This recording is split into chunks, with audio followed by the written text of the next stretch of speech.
So good afternoon, everyone, and warm welcome to the next session of this year's ESPAS conference, devoted to the future of technology, key suppliers, key value chains, and disruptive tech. That's what we will spend the next hour and 15 minutes discussing. And of course, we are in the midst of a technological revolution that is impacting many areas of our lives. It is also being looked towards for providing solutions, be it in the field of climate action or be it in the area of health. Technology is often disruptive, and we need to make sure that its application is safe and that technology developments become human-centric. And last but not least, technology is the theater of geopolitics, and geopolitics is back. That's the title of this year's ESPAS conference. So we will discuss in the course of this session how exactly technological developments are being played out in geopolitical terms. I'm delighted to be joined for this panel by an outstanding group of panelists. Coming from the different areas. They will have share with us different angles on the future of technology. So let me introduce Janez Potocnik, who is co-chair of the United Nations Environment Programme International Resource Panel. Joining us online from Krakow, Joanna Kulczycka, who is Deputy Dean of the University of Science and Technology, and head of the Circular Economy Department at the Polish Academy of Sciences. Joining us also online from Washington, D.C. is Bruce Stokes, the Executive Director of the Transatlantic Task Force at the German Marshall Fund, and may I say also a stellar and long-term contributor to ESPAS. Delighted to see you, Bruce. Hans van der Loo, the chair of the Institute for Integrated Economic Research. Warm welcome. And last but not least, Olivier Rousseau, who is the director for ventures at IMEC, the Research and Technology Organization in Leuven. Let me remind everyone that we have Slido in order for your questions to be directly transmitted to the panelists, so please use that. I will very much look into Slido shortly for your questions. And the way I would like to run this panel is to start with an opening round, and I will want to go to Olivier Rousseau first because he is the one working with the development of technology on everyday basis. So we will hear from Olivier about the semiconductor industry, what challenges it is facing, and how Europe is faring. I will then ask Bruce Stokes to tell us about the transatlantic dimension of these developments and how we can work more closely together as we try to face off the Chinese competition in the area. Then I would like to switch to Janez for a discussion on the natural resource management, and to Joanna for a comment on how the circular economy concepts are feeding into our developments. And I will then ask Hans to bring it all together and tell us how the systemic scenario thinking approach can be used to build the right strategy. So if that sounds good to the panelists, I will start, Olivier, with you, asking you to tell us in a nutshell all that we need to know about the current situation with respect to the chip competition, the developments in the semiconductor industry. First of all, are the shortages that we have seen in the last couple of years, are they being overcome? Is Europe's position becoming stronger? Are we doing enough, in other words, to be on top of the game?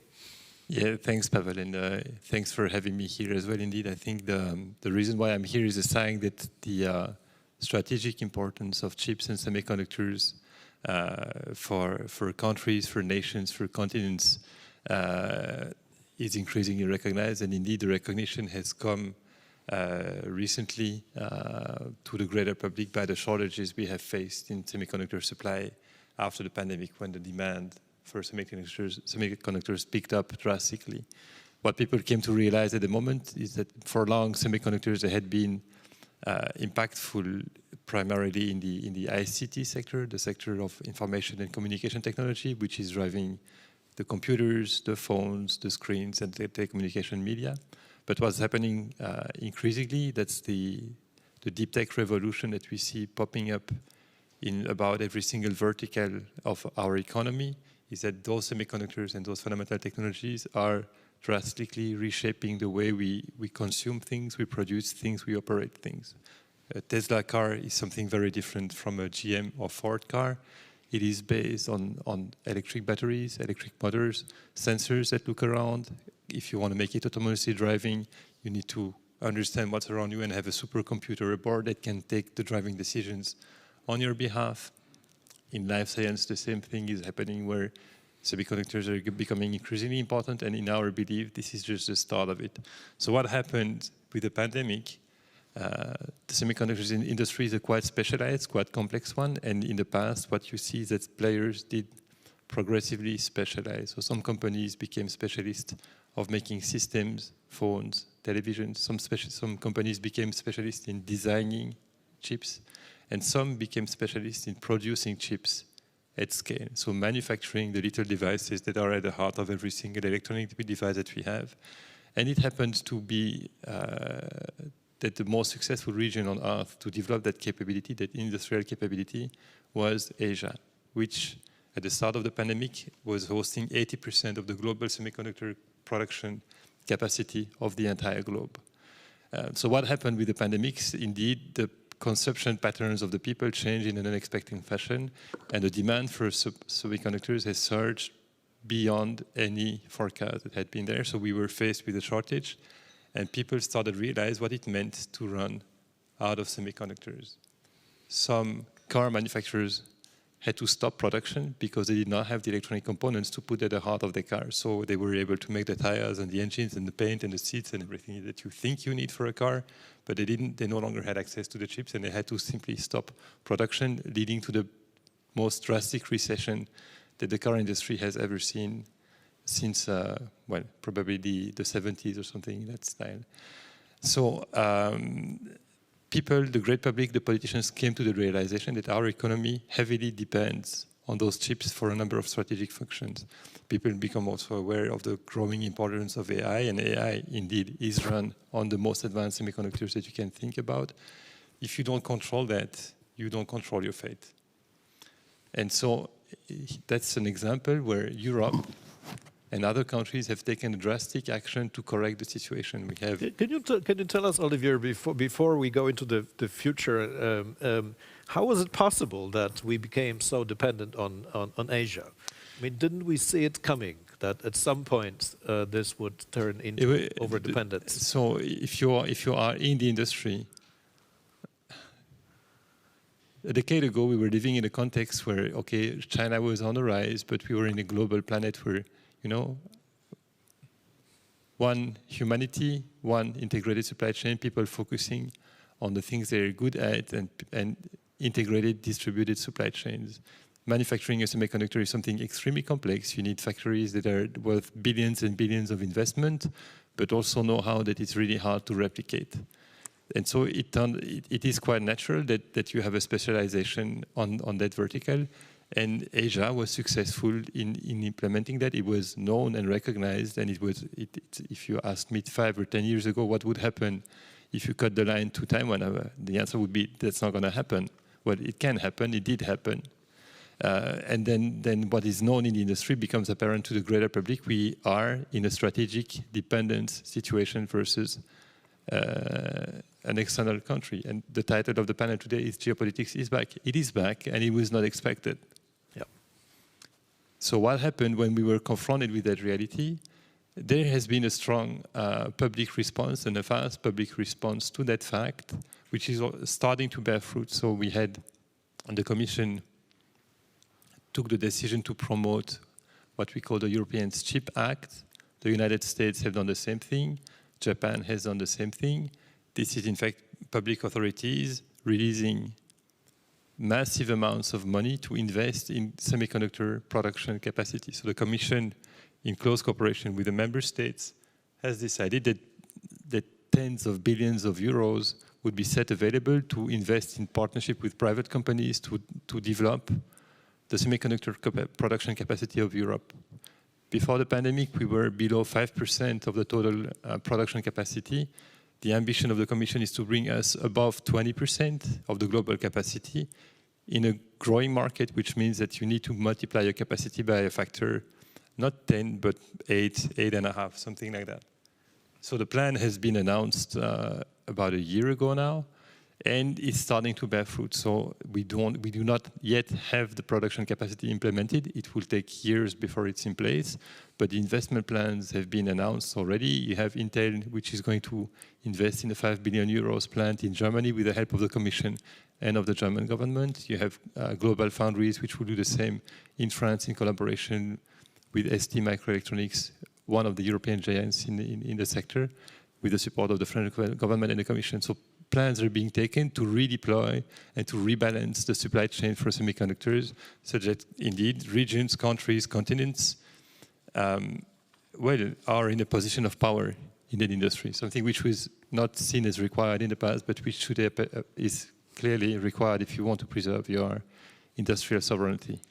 Great, Olivier. So we'll come back to ways of building on these developments. But before we do that, I would like to ask Bruce about what we can do together across the Atlantic, because we have heard from Olivier that, well, we're doing the homework now on both sides of the Atlantic, in the US, in Europe. But what's the potential for transatlantic collaboration in technology development? And in particular, does the Trade and Technology Council have a role to play in this area? Bruce Stokes. I think we can't hear you in the room, at least. It's still not much better. Sorry about that. They yes. muted me. Perfect. It's great to be with you. Great to be back at ESPAS. I've always enjoyed the conversations, and I certainly enjoyed that initial intervention. There's a lot to talk about here. First off, just to address the issue of the Trade and Technology Council. Look, it's an important initiative. It's a necessary initiative. I just think that it falls short of what's needed moving forward on both sides of the Atlantic. Not the least of which because I think we suffer in terms of technological cooperation across the Atlantic from two related problems. One is a hubris on the American side that up until recently, and still I think in many companies and in many areas, there's this sense that we don't need anybody else, that we can do it ourselves. That's beginning to fade a bit, I think, in the face of the challenges we face, but it's real. And on the European side, there's a sense of inferiority that and a fear of being taken over by the American technology giants, which is rooted in reality and experience. So we're wrestling with both the hubris on the American side and the experiential fear on the European side. But we have to overcome that, it seems to me, because we both face serious challenges going forward. As you mentioned, the challenge posed by growing competition from China, climate change, future pandemics, food insecurity, all of which need technological input and technological solutions. And this is going to be very costly. It requires huge amounts of scientific talent. And frankly, it requires a big potential market to justify the investment. And Europe and the United States, I think, are both positioned to jointly work on issues because only together can we have a hope of mobilizing what's needed to meet these challenges. And I don't think the private sector can do it alone. I think there's a need for a commitment of new public resources in pre-competitive research and development on a range of emerging technologies that can then later be commercialized by European American businesses. And so one of the things that we have recommended, or I have recommended at GMF, is to create a transatlantic advanced research project agency with designated funding streams that for specific technologies. We might call it TARPA for short. It'd be modeled on the U.S. Defense Advanced Research Project Agency, DARPA, which has been very instrumental in developing a number of technologies in the past. And it would mobilize financial resources that Washington and Brussels could input into this, possibly even in partnership with a technology venture fund that would be public-private in its nature. But it seems to me that even in the area of semiconductors, there's a potential here to work together to create a TARPA-C for chips that would not just invest in and helping companies build new plants in the United States or Europe, but would invest in pre-competitive R&D for the next generation of chips. The U.S. and Japan have already created a somewhat similar joint chips research effort. So it does seem to me that it would be natural for Europe to join in.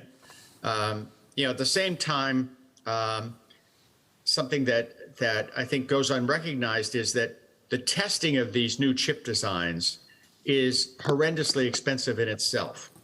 And there have been proposals in the United States that could we create a testing commons where companies could come to one facility and test the efficacy of their chips, and thus save money of having to have their own testing facilities. This would be funded by public money.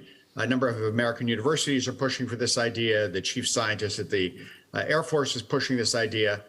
Why don't we do this together? It seems to me that it would make total sense. On climate change, we both face a problem where it is going to become impossible to produce enough food in the Sahel or in Central America to feed the populations based on existing grains that we have. I mean, what's needed are foodstuffs that need less water and can withstand more heat. And if we're going to have any hope of those folks being able to feed themselves in the future, and there's precedent here.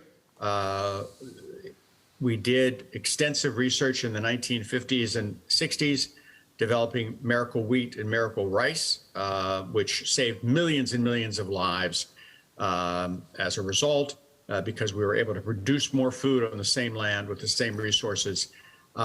We need a similar joint research effort between Brussels and Washington to come up with more climate-resistant foodstuffs. The problem is that neither one of us is spending enough money on this. In fact, the U.S. and Europe are both spending a smaller percentage of their GDP on agricultural research than they used to. I think we have a joint imperative to, as part of our efforts to deal with climate change, to develop an advanced research projects agency, agriculture. And finally, the U.S. government has just created an advanced research project agency, health, and put $1 billion into that to look at new cutting-edge research in technologies that apply to biohealth. It seems to me that it's a natural for the Europeans to join in, to put in their own money, to put in their own scientific talent, and as we jointly try to deal with the inevitable threat, not only of future pandemics, but of diseases for which we have no solution yet: cancer, Alzheimer's, things of that nature. Our private sectors work very well together, jointly developed the COVID vaccine. But I don't think we can rest on those laurels. I think there are bigger challenges ahead, and it would be best technologically for the U.S. and Europe to cooperate. And as I say, I think there are models for that. So I think that, to paraphrase Mark Antony's words at Caesar's funeral, I didn't come here to bury the TTC. I think it does a good job. It has to do more, obviously. But we need to expand upon that degree of cooperation, and we need to do it while we have this opportunity. And I guess I would underscore this by reference to the U.S., the most recent U.S. election.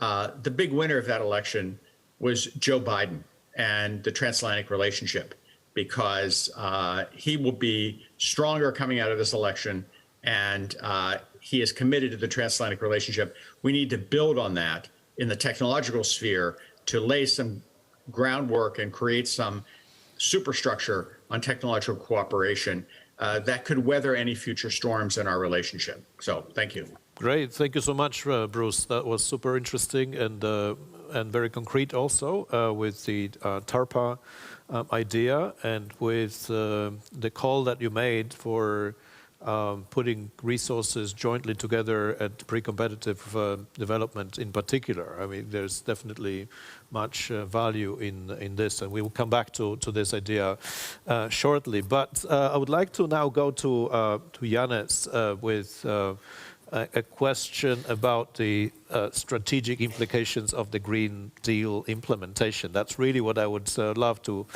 hear from you today, namely, how does the European Green Deal translate into our global positioning? Thank you, Pavel. I will actually try to talk about when we talk about technology, that we talk about technology with purpose and with the meaning, because that's exactly, and why I will try also to explain why I do believe that natural resource focus is so critically important, and then connect that with the European Green Deal story. So first of all, when we talk about natural resources, I think I need to clarify what we mean with that, because that's an important fact. Biomass, metals, non-metallic minerals, fossil fuels. This is called materials because it's extracted from the earth. And then we have land and water. By the way, you can't talk geopolitics without natural resources, because all well-being, wars, conflicts, everything what practically existed in the history, it's connected to natural resources. Just think about access to land, water, oil, gas, minerals, precious metals, and so on. And also, you can put Ukrainian war pretty much in the context, if you wish. So, natural resource use and impacts are even today highly unequal. So, on one hand, you have high-income countries which are benefiting more or less from using natural resources, and on the other hand, you have low-income countries where you see the major impacts are happening from the point of view of climate, of biodiversity loss, pollution, and so on. So when we look to those questions in the context of International Resource Panel, we found out that only extraction and processing of the use of natural resources could be related to 50% of the climate impacts, more than 90% of land-related biodiversity loss, 90% water stress, and 1/3 of pollution questions. Natural resources material consumption has actually increased in the span of our life, in 50 years, tripled. And it is estimated that it will double again till 2060. One interesting thing which you mentioned at the beginning, why the shift is actually happening. We have found out that in the last 20 years, material efficiency, which is, by the way, increasing in all the countries, has on the global level going down. Material efficiency is the efficiency of the use of materials per unit of GDP. Why it went down globally? Because in the last 20 years, we have seen a serious shift of production from resource-efficient countries, from resource-less efficient countries. And the things which we are buying, wearing, are basically produced there, and before it were mainly produced in more resource-efficient countries. So I think if I go now to Europe, for years it is known that Europe is fragile when it comes to economy, that it is, when it comes to energy, very much import dependent. When it comes to various kind of materials, it's terribly import dependent. In energy, it's more directly linked to Russia, in materials to China. So one thing, on the other hand, you see also the prices of natural resources growing on the long term, and you have seen also the shift in the cost of structure of the manufacturing industry. Actually, the share of materials in the cost structure has increased comparing to the labor, which means that when we talk about those questions, we don't talk only about preserving environment. We actually talk also pretty much about economics and about competitiveness. In the European Green Deal, which is a document which is indeed visionary and important, you have two main targets which are in the most quoted sentence. One is no net GHG 2050, and other it's decoupling the growth from the economic growth from the resource use. If we are honest, the first part is repeated on a daily basis, while the second it's not even mentioned. So we have started to talk about those issues now in the context of the critical raw materials, because we have found out that actually the energy transition is not possible without a huge increase of critical raw materials.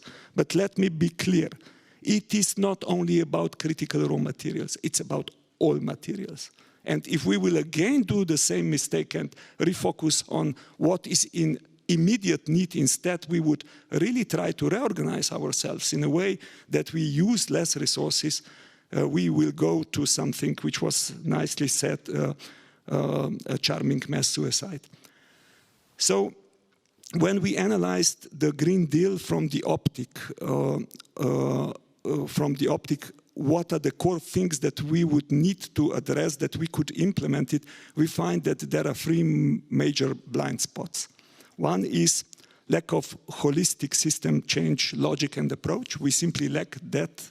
And if you look to the climate, we look everything through the optic of GHG and CO2. We don't consider other questions. And of course, with that, we create a lot of important trade-offs. The second is that we are not focusing enough on addressing the drivers and pressures. So we need to go upstream if we want to have efficient policies. Upstream. And in particular, we need to look to the drivers and to the signals which we are sending to consumers and producers. We are on a daily basis asking consumers to behave more responsibly, but at the same time, if you want a food which is more environmentally friendly, a car which is more environmentally, a house which is more environmentally, and so on, you have to pay more. This is like we would tell them, be stupid. Because that's what I was taught 5 years in economic faculty, that I'm stupid if I'm buying the things which are more expensive. So we need to change those signals. And finally, and this is also typical for the, in particularly now for the climate and other questions, we are focusing in particularly on the supply, on cleaning the supply, on the supply side, not on the demand side. So we don't ask questions who is surpassing planetary boundaries and who is actually living out of the safe operating space. We are cleaning the current economic system, but not touching the economic system seriously. And of course, this will not do the trick. And if I can finish with that, one of climate movement friends, colleagues actually said that this was the best COP since it was the worst COP. So, because hopefully we will now understand that the things cannot be managed in that way and that we have moved from that point. So, in short, it is high-income countries who have benefited from resource use in the past, and we are those who need to lead the transition. Of course, that's not saying that the other countries should not actually, we should empower them not to repeat some of our mistakes. But we have to understand that we are the first generation which is living in socio-ecological space of planetary scope. There will, without cooperation, it's no way that we can solve those questions. This very week, we have, according to statistics, overpassed 8 billion population on the planet. It's not the same situation, it's not the same story as it was before. individual and collective responsibility has enormously increased. And if we really want to save elephants in the nature, it is desperately important that we start removing elephants from our rooms. Thank you so much, Janez. We did turn 8 billion 3 days ago, so this is the week when it happened. There's slightly more of us around. But I want to ask you one quick follow-up question, namely, you spoke a lot about the need to be holistic, and this is a panel about technology, so we are surely also looking to technology to provide solutions, be it the more sort of frontier types, fusion, synthetic fuels, what have you. But if I understand correctly, your argument is that we cannot afford to put all eggs into one basket and wait until technology provides the solution, but we need to be comprehensive about it, including when it comes to the change of consumer behavior. Is that the right way of understanding your argument? Technology and technological solutions are extremely important. I have all my life believed in that, but they will, if we do not also start thinking about innovation in the overall economic systems, innovation in the governance, we will get, so these are the things which are fundamentally driving the changes. And you can't fix the wrong system by making it more efficient. You have to fix the system. And that's where we are currently. That's why we need both. We need innovation when it comes to system thinking and when it comes also to more difficult questions than are actually technological questions. It's pretty much linked to the power, behavior, everything, what we are discussing. And I think that both is needed. And by the way, all the things I was talking about should be understood that it's ultimate question of resilience, security, economics, and technology of the future, how we will deal with those questions. And you should simply not look them in a narrow tunnel optic. Yeah. Excellent. Thank you so much, Janez. So I would like to go to Joanna right now and ask her about the circular economy approach, of which you are a champion and an expert in. But my question would be, from the perspective of technological progress and also global competition, is our investment in the circular economy more of an asset or more of a liability? Meaning, is it going to absorb our attention and resources before it produces the right impact and the right technological edge? Or can technological progress be the direct effect of our emphasis of circular economy? Joanna.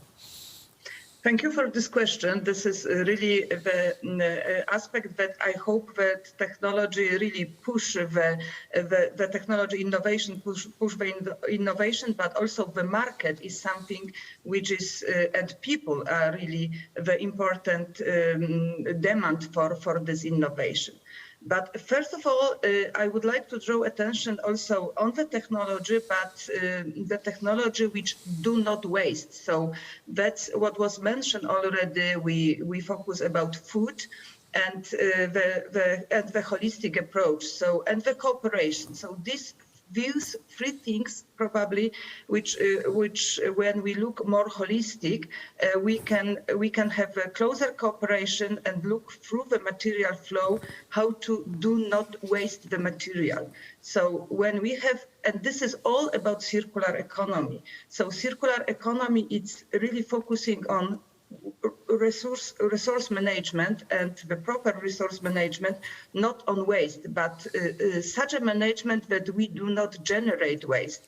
And it's absolutely important from the also new technology, so eco-innovation technology or technology efficient technology, which was mentioned, but also on the holistic approach. So from the perspective not only of producer, but also of the consumer, which was mentioned. You also mentioned about disruptive technology. So the key point is how to really assess this technology and how to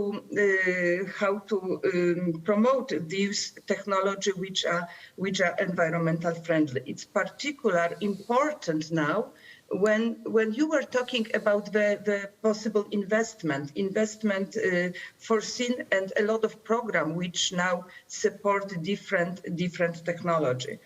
So this broader perspective, it's one which is the most important, and also what is important to go to the cross-sectoral analysis, so with the cooperation. But we are talking about the technology and the eco-innovative technology which is needed for the better development, for the well-being. But also circular economy, it's something a little bit more. It's also the business model. And the circular business model which supports the cooperation and which support this holistic view, and hoping that we combine with the circular economy this both sides, the support side and this demand side, within the creation of different business model, like the industrial symbiosis, like use of materials which could not be waste, which we do not waste. That's something which I think is one of the most important things when we look at the efficient and new technology. Do not waste the food, do not waste the material, then we can go more safer and more detailed to the material flow. That's one of the reasons for me, which is important for the circular economy. Okay, brilliant. Thank you so much, Joanna. We are getting a lot of questions on Slido, and we're open to more. I will come to them momentarily. But since the holistic approach was mentioned twice already, and Hans, you are the master of that approach, I would like you to explain to us how do we achieve it. Namely, we've heard already about action that needs to be taken in the different fields, but how do you exactly propose to bring it all together? Well, that, of course, is the $64,000 question, Pavel. 64 only. Well, or you can add zeros with the inflation rates that we have. I think what is important is to take a helicopter view both over reality and over time. I mean, Janos quite correctly said, we should not sort of tweak with the system. We need system change. So that requires a meta level. And if you just do a very quick tour over the 200,000 years that we've been here, we are living in a unique period of time that started about 180 years ago with the discovery that our ancestors never, ever had, even although it was lying under their feet. So humanity has always lived on renewable energy in all sorts of forms, in solar and wind and muscle power of either ourselves or of animals that we domesticate or water flows, what have you. So these are what you call solar flows, because solar, of course, wind is a result of solar, even hydropower, evaporation, precipitation, it's all solar flows. And so our ancestors were acutely aware of both the very limited quantity of energy as well as the very intermittent quality. And so with the discovery in the mid-19th century of stored prehistoric solar energy, we actually became wizards and have been able to do things that to our ancestors would be equal to magic. And what also happened is that the economy up till then was always an energy supply-based economy. So when were the economic activities? When there was energy, and if there was no energy, then there were no economic activities. And this access to this solar stocks from prehistory made a paradigm shift. We now are a supply-demand economy. I come in as a director of a factory, I put on the switch on, and as long as I do not switch it off, we have energy and we have economy and we have got production. And that we should realize is unique in history and will not last. We are now living in what's called the carbon pulse. And these things are all related because yes, there is shortages. I mean, Olivier and Janus spoke about the shortages or supply problems with materials and with components. But you cannot get those materials or make the components without energy. So in a way, we got, if people understand what exponentiality is, we got an exponentiality squared challenge, because both energy itself is getting more difficult, but due to the fact that we, of course, are very efficient people and a bit lazy as well, so if we go to the apple orchard, we go for the low-hanging apples. So everything we've constructed around us was constructed with the materials equivalent of the low-hanging apples, the rich veins of ores, the easy-to-get resources. Well, they're all gone. Now, there is plenty left, both on this planet, and if you believe Elon Musk, even on other planets. But the problem is, how do you get to it? And so a very important concept to understand and put in our minds, also for our policymakers, is energetic remoteness. It is there, but how far away are we from getting there? And since we only have a limited amount of energy disposable, which, by the way, will get less in the future as well, we'll have to make choices. Not only which materials do we want to have, but also how much. And actually, a year ago, Janus and I were also in the same panel here, I believe, or it was in the EBS. And he introduced a very important concept, namely of sufficiency. We talk, I'm an economist, we all talk all the time about efficiency. And having lived in Japan, where just-in-time management was invented, and why there? Because it is extremely reliable. So you do not need any redundancy in your system to operate very efficiently. What we now are learning, Olivier's story was very clear about that, it's perhaps good to have some stocks. But stocks is working capital, it's redundancy. But if you want resilience, you have to make an optimum between efficiency and redundancy. But we are now at a stage of human history that we also have to ask the question, sufficiency. You early on said, you know, will we be able to get the future we want? And the answer to that is no. We will not be able to get the future we want. We may be able to get the future we need. Because a phenomena of living in the carbon pulse, as all of us do, is that not only everything around us has been made up by fossil, even our economic theories and the way we perceive reality is vastly colored by our energy supply. But the biggest problem is that our expectations for the future are also fossil. They are a linear extension of what we had so far. Now, if I could show you the dashboard of the spaceship Earth with many, many clocks, then all the indicators would show exponential trends. Now, for those of you that are mathematically inclined, J-curves only exist in one space, and that is theoretical mathematics. In physics, there are no J-curves. Everything that looks like a J-curve is the beginning of an S-curve. And so with so many things in an exponential upswing now, if you think systemically and holistically, you can already prepare for what will it look like if it is going to be an S-curve, and how do we cope with that? And that has got a technology dimension, which we'll discuss during this time, but also a managing expectations dimension. And I completely agree with Janus. I do not think that COP27 is a great success. I actually think that COP itself, we should never have gone below 5. I think what the COP process does, it tries to open a 3-lock door already for 27 years with only the key to 1 lock. So we can try this another 25 times. If we do not get the 2 other keys as well, the door will not open. And so the flaw in the structure of the COP process is that it is nearly exclusively focused at supply-side solutions. So the assumption is, well, we go on doing what we do, of course, you know, yeah, we have to get rid of oil and gas because of CO2 problems, but we'll find other ways with renewables, but we do go on doing what we do. That's the thinking mistake.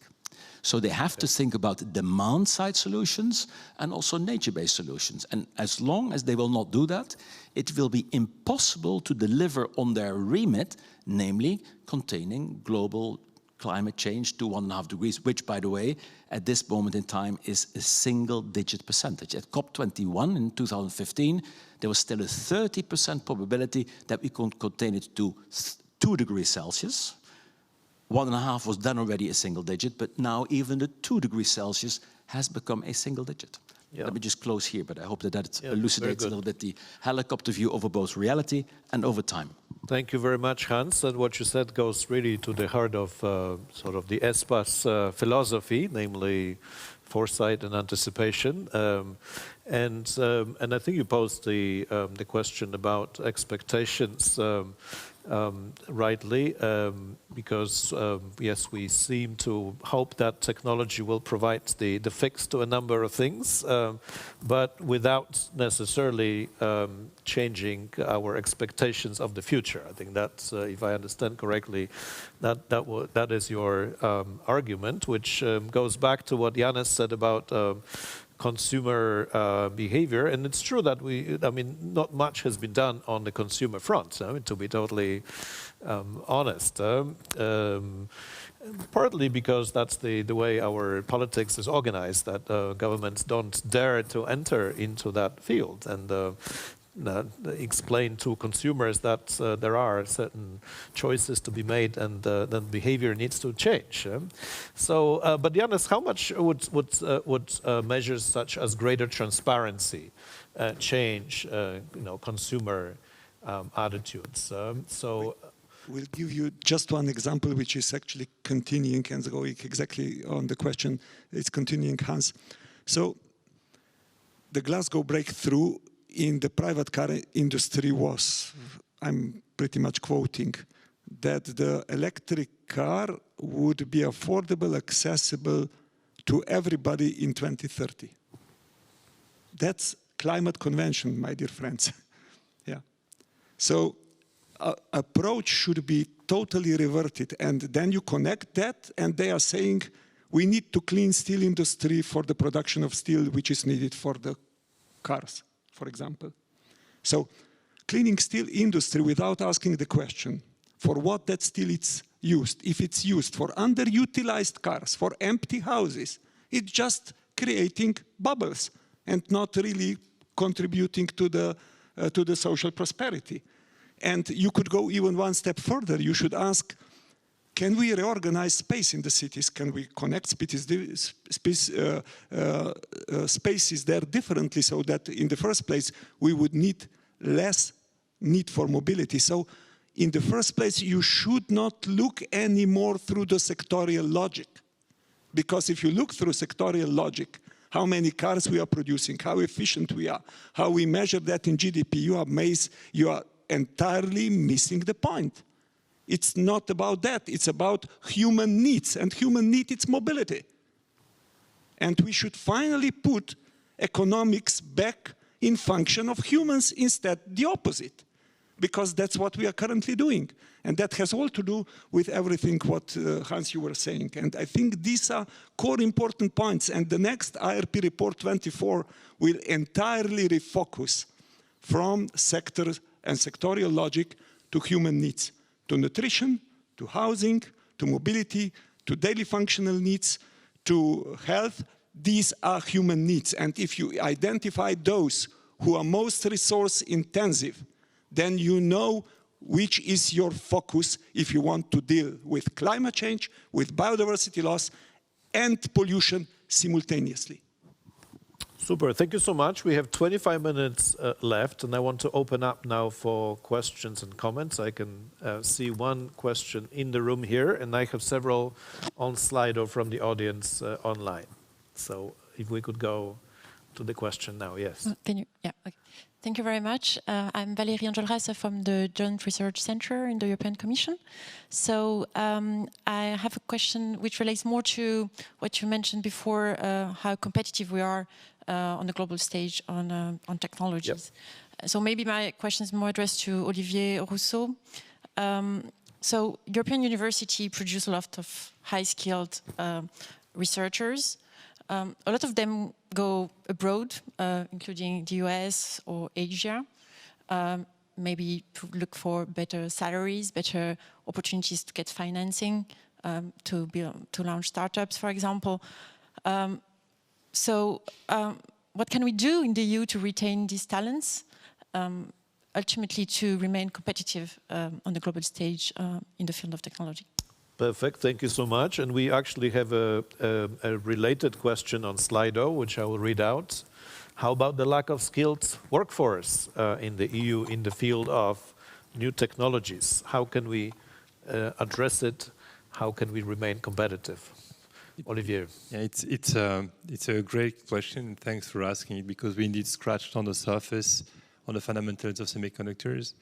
And I liked the beginning of discussion on the transatlantic nature of the relationship that we have with Americans being immodest and Europeans being too modest. I think in the field of innovation and research, we have no reason of being modest. In fact, we have even a right to be completely immodest. If I look at my sector, semiconductors, which is a driver of technology, innovation at the core of it happens primarily in Europe.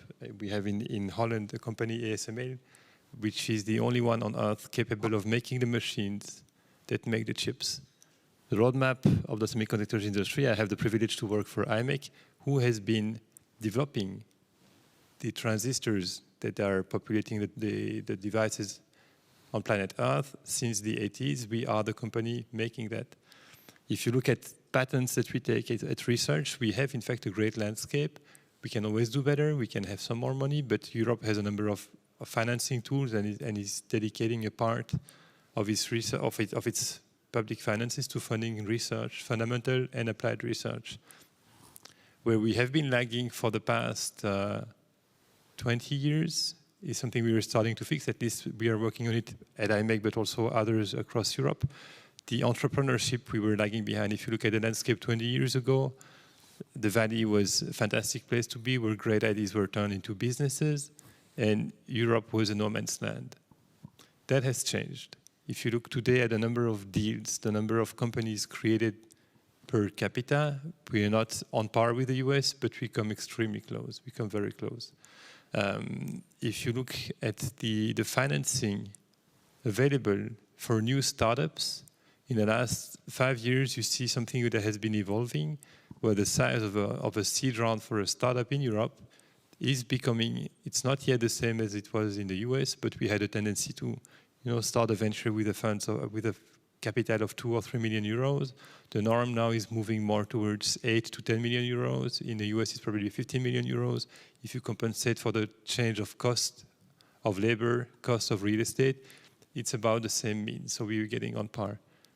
Where we are still lagging behind, it's something that I'm confronted with, and so maybe I should tell briefly my role, but I'm at IMEC driving the creation of deep tech startups. So with my group, we have created in the past 4 years 25 such startups that are now well funded and doing their best to grow.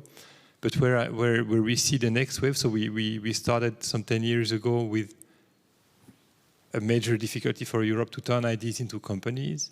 We're not perfect, but we're fixing that. We're getting, at a decent level that we can be proud of. The next problem that we're facing, and we see it come now, is the next wave. Companies that have potential, that have proven that the technology can be turned into a product that the market wants and that can compete on a global scale, at some point they need scale. They need to deploy themselves. You need to see, okay, this product is now proven to exist, and here's the potential it has, and if I want to get to that potential rapidly, I need to put a capital of 200, 300, 400 million euros in that company, maybe in a Series C and a Series D. And that's a wall that we see come currently. We have fixed the seeding of companies with a good collaboration between private and public finance.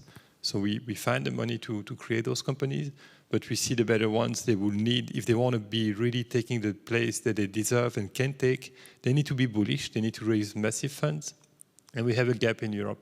Companies that make profit already, we have abundant capital, you have funds of tens of billions of euros that will invest to put them at full scale, but taking a company from the first revenue to the first profit It's risk capital still. You need hundreds of millions of euros if you want to do it at scale and with impact. There is no one in Europe who can finance that today. If you look at the US, the pension funds dedicate 10 to 15% of their assets to growth VCs. I checked the statistics for Europe, and we shouldn't be too proud of it. So we have 3 trillion euros of assets in our pension funds. They dedicate 0.13% of their assets to growth funds.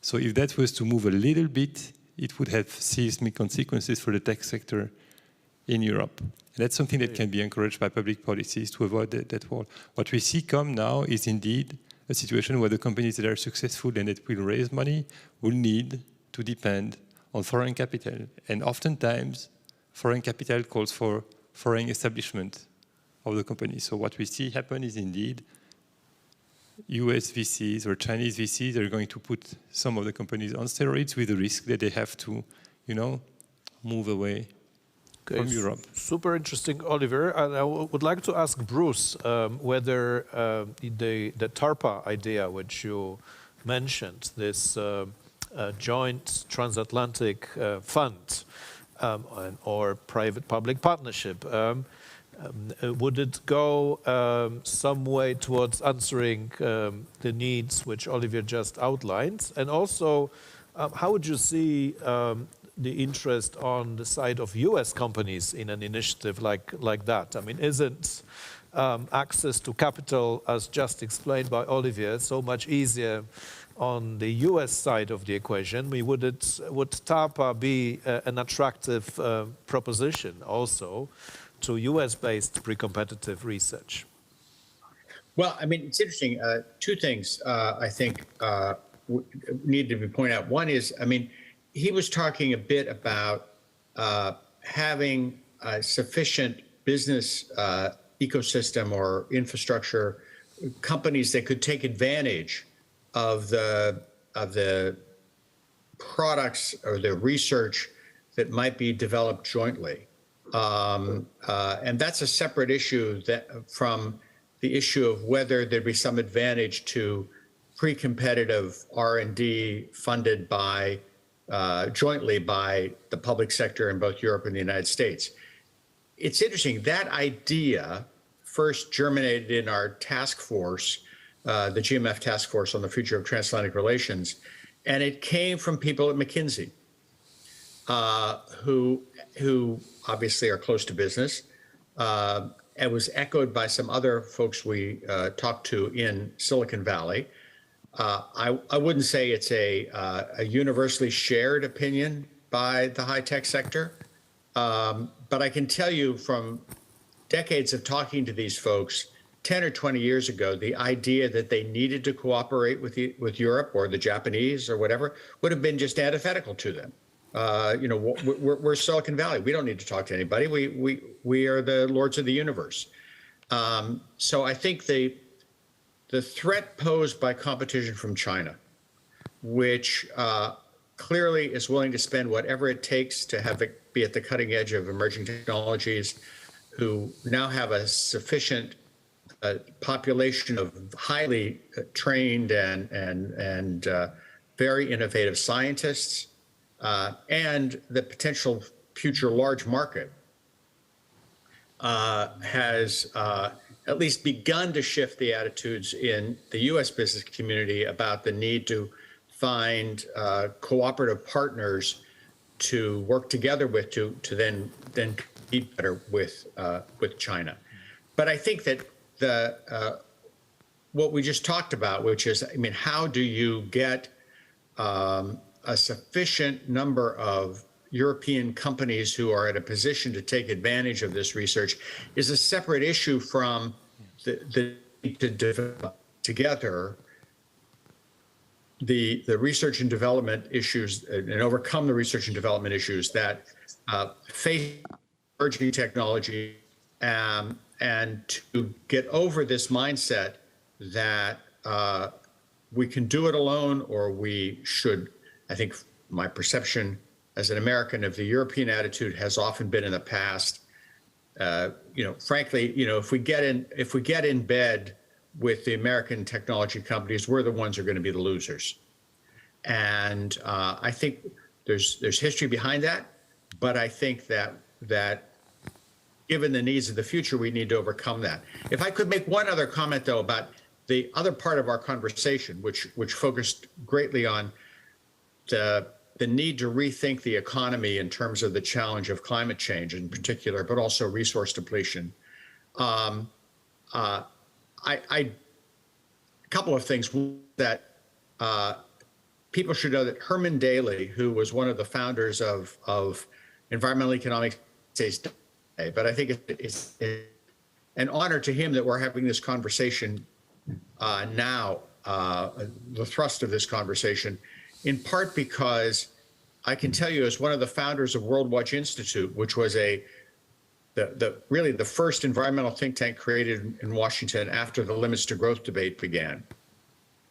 The kinds of discussions we are having now this morning, this afternoon in your time, on the circular economy, on how we need to rethink how we organize the economy because of environmental issues, is a conversation that was very, very difficult to get people to take seriously, and now it is, clearly a part of the ESPAS process and of the thinking about the future. I guess my only suggestion would be that we also need to talk about some practical ways to force that conversation to move more rapidly, and in that vein, I think that Europe should be willing to take the risk to push the United States, because this discussion at the official level, I think, in Europe is much more advanced than it is in the United States. And the carbon border adjustment mechanism, for example, is just a perfect example of a policy that may be able to force the United States to more directly confront some of its own contradictions on environmental policy. And I think that Europe can play a very important role in that regard.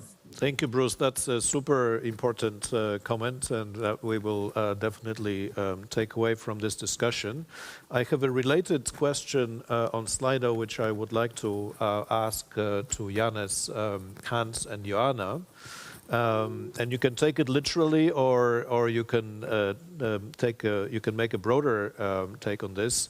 Should promoting sufficiency globally move into the center of EU sustainability, leadership, and diplomacy, rather than focus on exporting green technologies? So that's the exact question, and feel free to answer it as it is, or feel free to expand on what you think should be at the center of the European green diplomacy efforts. Janez, Hans, Joanna. I think you would need to complement efficiency with sufficiency policies. That's clear. So you should not abandon the efficiency story, but complement it. So asking the questions which are connected to who is actually surpassing planetary boundaries most, whose environmental and consumption footprint is the highest, setting actually targets there in absolute relative way. It's not easy to do that because I know we are working and struggling quite a lot in IRP to get something useful in that respect. But we need to move in that way, because that would actually be the only way that we can seriously get the countries from Global South around the table, that they will not be forced just to use in all the negotiations about loss and damage. The only thing which they see is asking for more money, because we actually don't talk about how we will internally change and how those things will be put on the table. And it's a dead-end street. I think we simply can't. And I agree, by the way, I agree with Bruce that we would need to take that risk. And Bruce is, by the way, one of the rare authors which I'm regularly reading. And I think this is pretty much fundamental. But if you want just one example of efficiency versus sufficiency, or what sufficiency means, ask yourself a question: how much of the clothes you have been wearing in the last 2 years during COVID, and compare that to the time before COVID or after. That's pretty much explaining you efficiency and what is imposed human need. And you get pretty straightforward answer. Brilliant. Thank you so much, Hans. Yes, I think the concept of sufficiency does not necessarily only have moral values, it has just physical values, you know, how much will be available. And I'm very glad that Bruce indeed mentions CBAM, a carbon border adjustment mechanism, because we've been working on that for 6-7 years. We call it TAX, True Energy and Carbon Statistics, because it will not only move America in looking at things differently, but also Europe. Because we have been using 1990 as our reference year, and we claim that we've made certain reductions in carbon emissions. But we have calculated that 1/3 of the claimed reductions, in fact, are no more than relocations. And the last time we counted, there's only one biosphere, one planet. So it doesn't matter where you emit them. What matters is whether they emit them and who was responsible for that. I also have sympathy for what Jana said about the circularity for obvious reasons. And we actually have been saying that the way we should price virgin resources is actually at the cheapest scalable recycled price level for the same resource. If I'm an entrepreneur, why would I recycle? It costs me far more money than getting virgin resources out of the ground and then producing it that way. Yeah. Legislation should simply stop that. And I think one more thing about, because we talked about Russia and China. So when I will go to heaven, after making acquaintance with St. Peter, I will go straight to the complaint office, because I think the way that God distributed the natural resources on this planet, well, that is debatable. Because China is just an extremely well-endowed country. And of course, that's that good right they can do with that. But for example, for the replacement of our fossil energy supply with mineral energy supply, because that's what it is when you talk about renewables. By the way, if anyone ever sees a renewable wind turbine or solar panel, please call me. I want to come and witness that. They are rebuildable as best. But neodymium, for example, is a material that you need for magnets, both in the turbines to get as much electricity from a given amount of wind, and you need it in electric motors in cars so that you get maximum torque for as little energy as possible. So neodymium is an essential element for renewable energies. And just 85% of it is in China. And China is not only very well endowed with what they have under their geography. For the last 30 years, they've been engaging in what we call natural resource colonialism. So not only do they have a lot because they're endowed with it, they also control a lot. And so all the people that say, well, we have to get rid of this fossil from Russia and this oil and gas, we have to go to renewables, is very much like a doctor that sees a patient, well, this cocaine addiction is really not very good. Let me prescribe you a heroin habit. We would fire that doctor. Yeah. Why don't we fire those policymakers? And a final point I want to make about pricing. We were pretty disdainful relative to Russia. Well, Russia, I mean, look here, it's the size of an economy of Spain. Well, yes, it is the size of the economy of Spain based on our assumptions of what is the value and the price of energy. But one of the biggest errors our economy has made during the era of industrialization, that we priced oil and gas for the cost of extraction. The cost of creation, the cost of substitution, replacement value was not included. So we basically, the ones living in the carbon pulse, have been living on the biggest subsidy that nature has ever dispensed to any living being on this planet. And we've been consuming it now for about 180 years. It may go on for another 100 years, but thereafter it will be over, and we will have to make do again with the same energy that our ancestors had. Of course, we got better understanding, we got better computers, we got AI and technology. But as you rightly said, Pavel, since this week, we also have 7 billion more people than before the Industrial Revolution, because then we were only with 1. Yes. We might be facing the prospect of depopulation at some point, but it's not for quite a few years yet. So for now, we have to deal with the growing population as we witness it. We have 5 minutes left, and I would like to ask everyone for the brief takeaways. I was going to come to Joanna, but I will turn it into a takeaway question, if you don't mind, already. What is your message that you would like to share with the audience from this panel? Joanna first.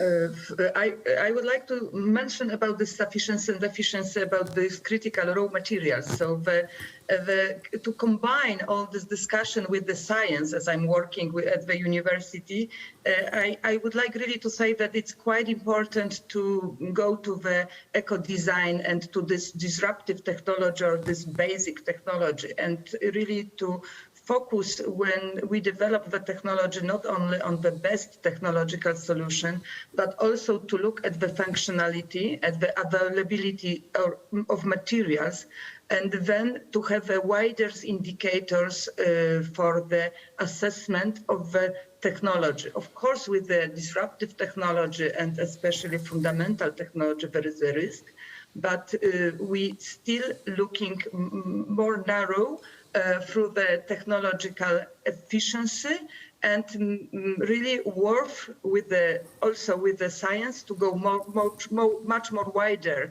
with the needs of materials, sufficiency of materials, and the economy, which is a challenge. I think that it's still a challenge with the education system and with the broader view of indicators. So hoping it will go from the beginning, so with the technology on the eco-design phase. This is something what worth to add to maybe to this technology, and it's also the challenge for the different project and program which support or from the north or from the America or from the Europe with a different program which support the technological development.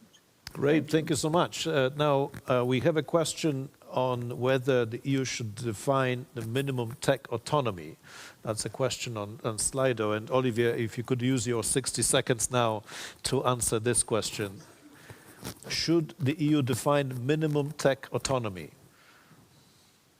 Yeah, so policymakers can play a role, but I'm not sure it's completely up to me to answer that question.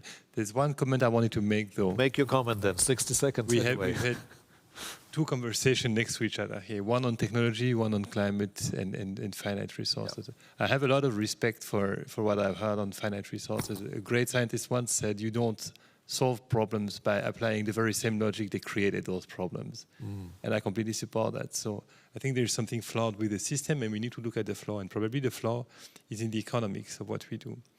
There's a little taste that we had in the conversation is what's the role of technology? Is technology the solution? And technology on its own is not the solution. But technology should not be disregarded. It can be a key enabler of the paradigm shift that we're calling for. If you take an example like mobility, today when we move our body, we put two tons of steel around it most of the time, which is hardly sensible.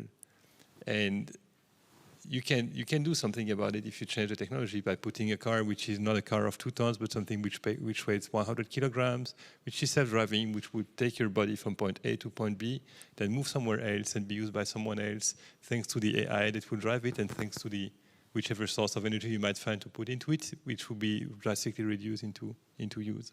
And I think it's also something key for the development of third world countries that deserve a better future. Technology can be a solution there as well. If you look at the first mobile banking applications really used, were developed in Kenya. There was M-Pesa at the time. Because technology offers new ways of developing services to the society in a way that can be more resource efficient. So I think that we should not oppose technology and solution. Technology is part of the solution, and I completely agree it's not the only part of the solution. You can't change it without a paradigm shift. But technology is a key enabler for that, I believe. Great, thank you so much. Janis, your takeaway. We are in agreement. We're in agreement, so Hans. Yeah. That's not a problem, but the real problem is I have no high hope that the fact which we are living through, that the production capital is overvalued and over-rewarded, human capital is undervalued and under-rewarded, and nature is not valued and not rewarded, will change in the near future. This will remain the relations on the markets, because we, producers and consumers, got used to that. And we don't want to change fundamentally those relations. But we need to stimulate producers in the direction that they would use all resources more sustainably. That's why we need to better connect producers with products to increase their responsibility. Everything as a service is the way to go. It's a kind of a bridge which innovation on the top of the technological innovation you talk about, it's essential if we want to bridge this value of death. Otherwise, we will remain in the middle of it. Brilliant. Thank you so much. Hans? If I may sort of make my closing comments in the form of a triangle. The top triangle is again a bit of a helicopter ride. We've been talking about the various forms of transformation. And basically what we are going through now is that basically we have been triggered into an energy transition as a result of a climate change transition, which is a result of the last 180 years. So that is what we are living right now. And what we'll see as we go through that energy transition, that will have an impact on how we deal with natural resources and materials. And that, as Olivier and Janus both said, will actually affect the economic model, because the problem is that our economic actors are prisoners of the system. Our way of thinking about what is a successful company depends on growth. So it's an innate part of it. And so hopefully the pressures coming from both the climate transition, the energy transition, and resource transition will focus the rethinking around that. And that will then lead to an economic transition. And that, of course, because economics means nothing more than how do you manage the household, oikos nomos. That will lead to a political transition, both on the international cooperation that also Janus referred to, because we've been consuming way over our fair share. And so, in fact, that will lead to a societal transition. So we have 5 transitions. That's the top part of the triangle. One part of the triangle we already talked about is the geopolitics, because the natural resources are distributed the way they are distributed. And you cannot say that people that live in poorer countries than we are, that they are less intelligent than we are. Human potential is everywhere. And I really would like to stress, and I think, Joanna, you referred to that as well, education is absolutely key, both education of current leaders, which I do a lot of, but also education of future citizens. I think our current curriculum is completely mismatched with the challenges we face in this century. And the final point I want to make, and it's an invitation to ESPAS, because during this whole conference, I watched a few on the program, and in our own panel, we've all been running around the biggest problem that is facing us, and which also Sharm el-Sheikh people are not looking at. And that is the fact, as long as we do not really address the cause of climate change, the consequence of climate change, that will affect billions of people and trillions of assets on a very fine line, which is called the coastline, which we as 80-year-long longevity beings think is static. The coastline is not static. We're in a halfway an upswing of 70 meters since the latest low point when there was a lot of ice and the oceans were lower. When all the ice is gone, the oceans will be 70 meters higher than they are today. Don't worry, it will not happen this decade, not even this century. But if we have to move societies, it will take the better part of a century. We need to start planning for that. We need technology for that. We need education for that. And I think that would be as important as the geopolitics, because of the changes that will happen in geopolitics because of where energy and resources are. That's a great topic. Thank you so much. Hans, it's true that once ice melts, it's kind of difficult to recreate it, right? If not impossible. Bruce, your takeaway in the final minute of our session. We can't hear you.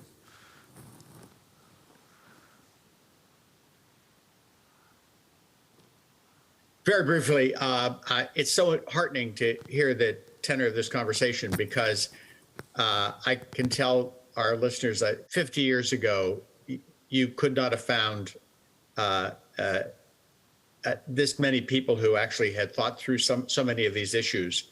And it is the challenge of the future of how to rethink literally the organization of the economy and the society. I was giving a talk at the CIA a couple of years ago, and I brought this up, and I mentioned that what we really needed was somebody spending their days in the British Library, like Karl Marx did, kind of reconceptualizing the economy. And who knew that people at the CIA had a sense of humor, because somebody raised his hand and said, "Yeah, but we're looking for him." It wasn't at all clear what he meant by that. But anyway, I'll leave it at that.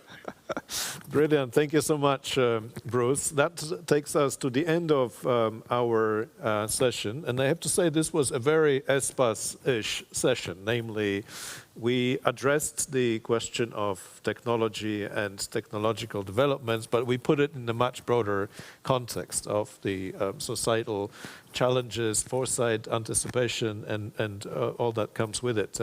And we talked a lot about technology with a purpose. And I think that's entirely crucial in order to shape technology the way we want it to be, that we define what purposes it is meant to serve. So thank you so much, Janus, Olivier, Hans, Joanna, and Bruce, for joining me in this session. And the next one is very importantly devoted to the future of capitalism and global welfare. And that starts at 15:45, so in less than 25 minutes. Thank you so much for this session.